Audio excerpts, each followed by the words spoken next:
J'ai toujours voulu devenir grand reporter et justement quand je me suis renseignée sur comment devenir grand reporter, il y a Sciences Po qui est apparu. Si on veut devenir avocat, journaliste, qu'on veut faire de la politique ou encore qu'on veut travailler dans le marketing ou la communication, peu importe, on peut le faire sans Sciences Po. Mais c'est juste que Sciences Po est quand même une école prestigieuse, notre diplôme sera plus reconnu et on a beaucoup plus de chances d'occuper de hautes fonctions si on passe par Sciences Po. En tant que journaliste, on nous dit souvent qu'on peut pas faire grand chose, mais si on peut retranscrire au mieux la réalité de ce qu'on voit, je pense que déjà ça change quelque chose et je pense que Sciences Po va nous donner les clés pour réussir ça. Parmi tous les élèves qui ont intégré notre préparation, Thérèse est l'une des rares à savoir exactement ce qu'elle voulait faire dès la seconde, devenir grand reporter. Son parcours est guidé par une passion claire pour la couverture des régions méconnues du monde qu'elle a découvertes lors de ses voyages au Sénégal et en Syrie. Pour elle, Sciences Po est la voie parfaite pour concrétiser ce rêve. Dans cette interview, Thérèse partage son expérience des concours Sciences Po Paris et Bordeaux où elle a brillamment réussi, ainsi que ses stratégies pour aborder des oraux très différents. Elle explique comment captiver l'attention d'un jury grâce à sa rhétorique qu'elle a développée avec des concours d'éloquence et des années de théâtre. Si vous visez Sciences Po et que vous cherchez à vous améliorer jour après jour, l'histoire de Thérèse sera une véritable source d'inspiration. Bon visionnage. Bonjour Thérèse, tu vas bien ? Très bien, et toi? Super, merci beaucoup d'avoir fait le trajet, d'être venue. Je suis très contente de pouvoir échanger avec toi puisque c'est vrai que tu veux faire Sciences Po pour un projet qui est précis, ce qui est assez rare puisque souvent les élèves qui entrent à Sciences Po deviennent étudiants, ne savent pas exactement ce qu'ils veulent faire plus tard, ils veulent se laisser toutes les portes ouvertes. Est-ce que tu peux nous expliquer un peu quel a été le déclic, pourquoi tu as voulu préparer le concours ? Moi j'ai voulu préparer le concours parce que j'ai toujours voulu devenir grand reporter. Et du coup, j'ai toujours été très déterminée à devenir grand reporter, coûte que coûte. Et justement, quand je me suis renseignée sur comment devenir grand reporter, il y a Sciences Po qui est apparu tout de suite. Et je pense que Sciences Po, c'est la voie pour le journalisme, une des voies possibles en France. Mais je pense que dans mon cas, c'est une des meilleures voies possibles. Et pourquoi tu voudrais devenir grand reporter, ça vient d'où ? Ça vient de toutes mes expériences de voyage à l'étranger, au Sénégal, au Vietnam, en Syrie, où vraiment j'ai vu beaucoup de choses. Et en fait, on se rend compte qu'il y a une certaine réalité entre l'Europe ou en général l'Occident, où on a vraiment nos informations à nous, ou certaines informations internationales qui sont majeures. Mais c'est vrai qu'il y a beaucoup de choses qu'on ne dit pas forcément qui sont cachées dans ces pays, des conditions de certaines personnes qu'on ne voit pas. Et c'est justement ces conditions-là que j'aimerais mettre en lumière, ces histoires-là, ces visages-là, vraiment aller là où on ne parle pas, là où l'information n'est pas forcément là. Et du coup, tu as eu déjà, dès la seconde, tu t'es dit que tu voulais faire Sciences Po, comment ça s'est passé ? Oui, voilà. Bien, en fait, j'avais de la famille qui était passée par Sciences Po et qui m'en avait parlé. Mais également, j'avais rencontré une étudiante à Sciences Po qui était en stage au Sénégal à ce moment-là, puisque à ce moment-là, j'habitais au Sénégal encore. Et en fait, elle nous faisait comme elle était venue nous faire une ou deux interventions pour nous dire qu'il fallait préparer Sciences Po bien avant. Et en fait, c'est à partir de ce moment-là que j'avais discuté avec elle de son parcours, de ce qu'elle avait fait. Et elle m'a beaucoup parlé de Sciences Po en bien, elle m'a expliqué tout le côté international, la richesse des cours qu'on pouvait y avoir. Et du coup, ça m'a tout de suite plu et elle m'a vraiment passionnée parce qu'elle m'a dit cette phrase, c'est connaître le monde pour le transformer. La vocation de Sciences Po, elle m'avait dit cette phrase, ça m'avait donné un petit peu le petit déclic. Et je m'étais dit, c'est là qu'il faut que j'aille. C'est marrant parce que chaque élève veut faire Sciences Po pour une raison différente, mais quand on regroupe un peu ces raisons par thème, il y a vraiment la plurispinarité, certains qui veulent le faire pour le prestige, d'autres qui ont un métier précis, souvent on veut le faire pour plusieurs raisons, et vraiment la raison qui revient le plus souvent, c'est pour avoir un impact sur le monde, c'est-à-dire que si on veut devenir avocat, journaliste, qu'on veut faire de la politique, ou encore qu'on veut travailler dans le marketing ou la communication, peu importe, on peut le faire sans Sciences Po, mais c'est juste que Sciences Po est quand même une école prestigieuse, notre diplôme sera plus reconnu et on a beaucoup plus de chances d'occuper de hautes fonctions si on passe par Sciences Po et donc forcément d'avoir plus d'impact. Est-ce que déjà dans un premier temps, enfin bon, de toute manière c'est factuel, Sciences Po est une grande école, mais est-ce que c'était vraiment depuis la seconde ou même bien avant que tu voulais avoir non seulement un impact, mais le plus grand possible finalement? Oui, tout à fait. Bah, depuis la seconde, c'était avoir justement cet impact le plus grand possible. Parce que même si c'est vrai qu'en tant que journaliste, on nous dit souvent qu'on ne peut pas faire grand-chose, mais justement, bah, si on peut retranscrire au mieux la réalité de ce qu'on voit, je pense que déjà, ça change quelque chose et je pense que Sciences Po va nous donner les clés pour réussir ça. Et donc, je pense que la transformation du monde, en fait, par Sciences Po, on peut devenir les acteurs de cette transformation du monde, justement parce que aussi on rencontre des personnalités très importantes, très inspirantes, qui vont voilà, nous expliquer leur parcours à elles. Donc, Et du coup, tu as tenté à la fois Sciences Po Paris, Sciences Po Bordeaux et double diplôme Sciences Po et la Sorbonne en philo. oui. Donc, tu as fait un petit peu différemment de ce que font la majorité des élèves, puisque généralement, ils préparent à la fois Sciences Po Paris, Bordeaux, les 7 UEP. Mais c'est pas une fin en soi. Et d'ailleurs, nous, quand on a des rendez-vous avec les élèves pré-préparation, donc pour savoir si on peut ou pas les accompagner, bah, c'est à ça aussi surtout que sert le rendez-vous, parce qu'il peut y avoir des personnes un petit peu plus originales, on va dire, comme toi. Tu t'es pas vraiment intéressé par les 7 UEP, mais par contre, tu as passé un double diplôme, ce qui est pas forcément commun. Pourquoi tu as choisi de préparer plusieurs admissions? Eh bien, d'une certaine manière, pour mettre le plus de chance de mon côté.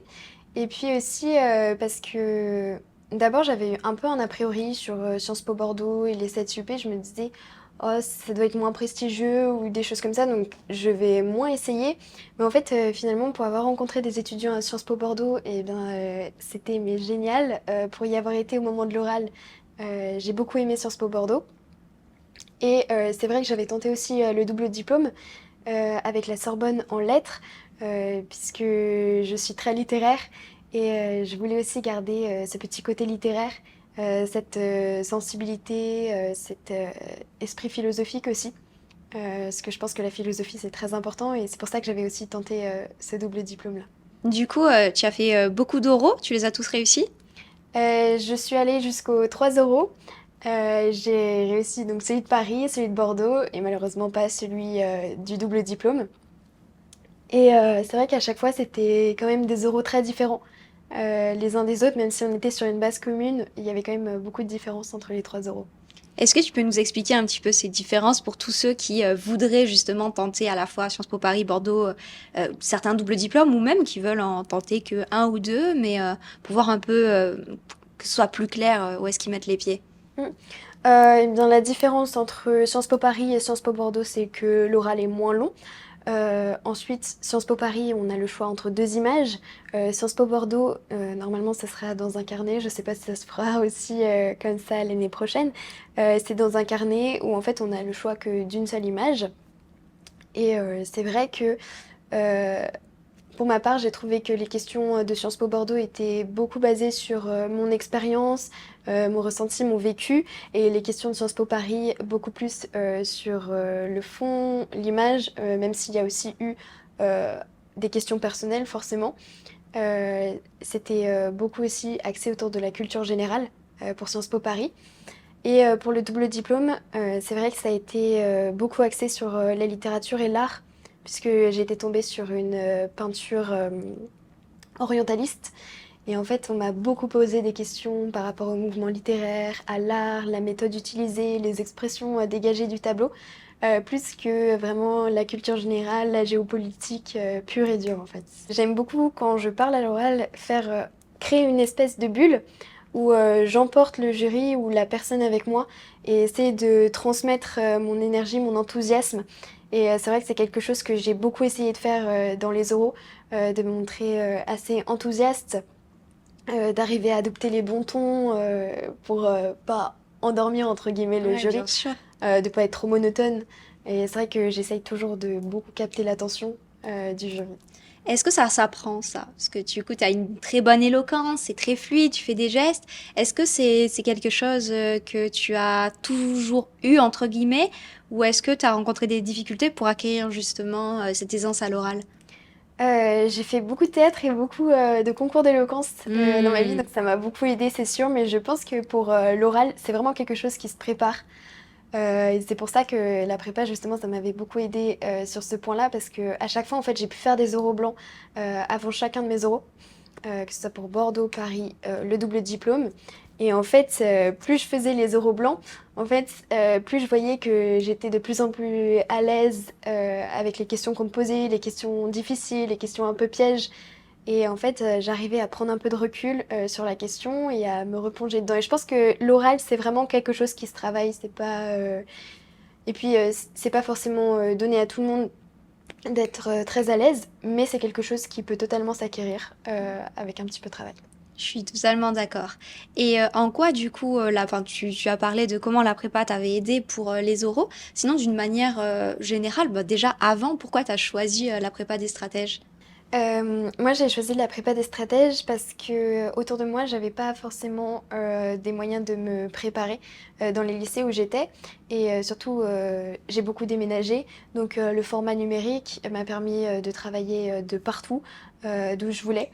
Et surtout, d'être très autonome parce que je suis beaucoup engagée à droite à gauche, je fais beaucoup d'activités, de choses comme ça. Et du coup, j'ai un emploi du temps très serré. Et c'est vrai que là, bah, je pouvais regarder les visios en rediffusé, je pouvais poser toutes les questions que je voulais.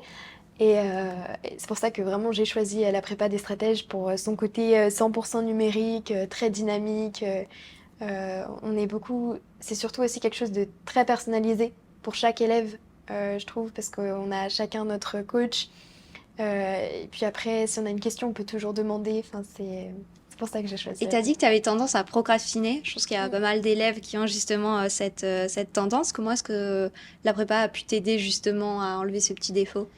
Eh bien justement, je me suis dit, il va falloir que je me fixe un minimum de rigueur pour cette prépa. Parce que si je veux Sciences Po, c'est pas possible, je peux pas procrastiner autant. Et donc, par exemple, le mardi matin, j'avais pas cours en général jusqu'à 10h30. Donc, je me levais à l'heure normale des cours. Et en fait, je me fixais toujours ce mardi matin un petit créneau pour la prépa. Je me faisais 1 à 2 heures de prépa tous les mardis matins. Et du coup, ça, c'était mon créneau fixe. Comme ça, je m'obligeais à avoir un créneau fixe. Et ça m'a aussi aidé au niveau des écrits, justement pendant la période de Parcoursup.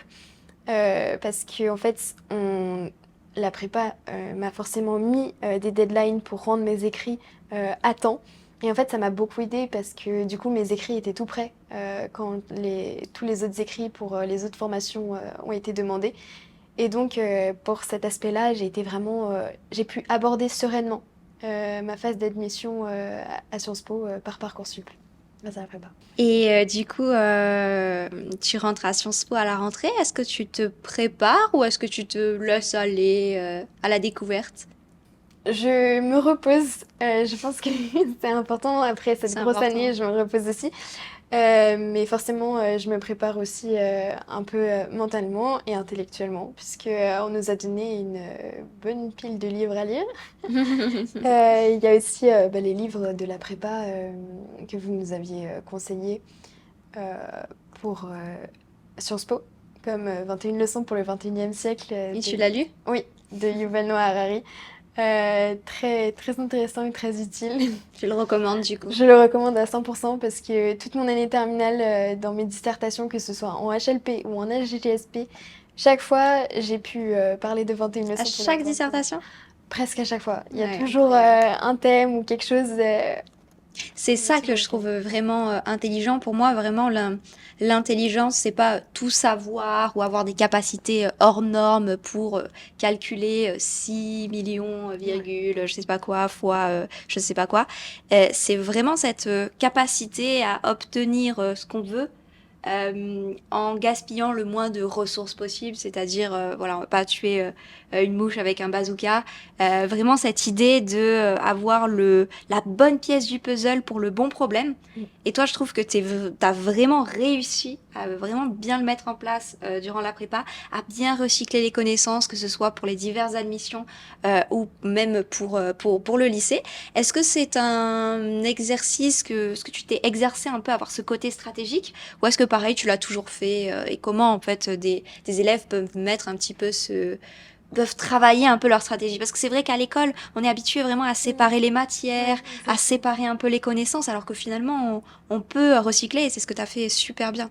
Oui, bah justement, ce recyclage, bah, je l'ai beaucoup appris par la prépa. Justement, parce que c'est vrai qu'avant, j'avais toujours ce côté très scolaire, c'est l'histoire d'un côté, le français de l'autre. Et là, c'était vraiment un mélange. Et en plus, j'avais des spé qui se marient assez bien, mes spécialités géopolitique et littérature et philosophie. Euh, on a du mal à le croire, mais en fait, ça se marie assez bien. Et justement, avec la prépa, bah, j'ai appris à faire ce recyclage de connaissances parce que c'est un gain de temps vraiment phénoménal et ça apporte une assez grande culture générale.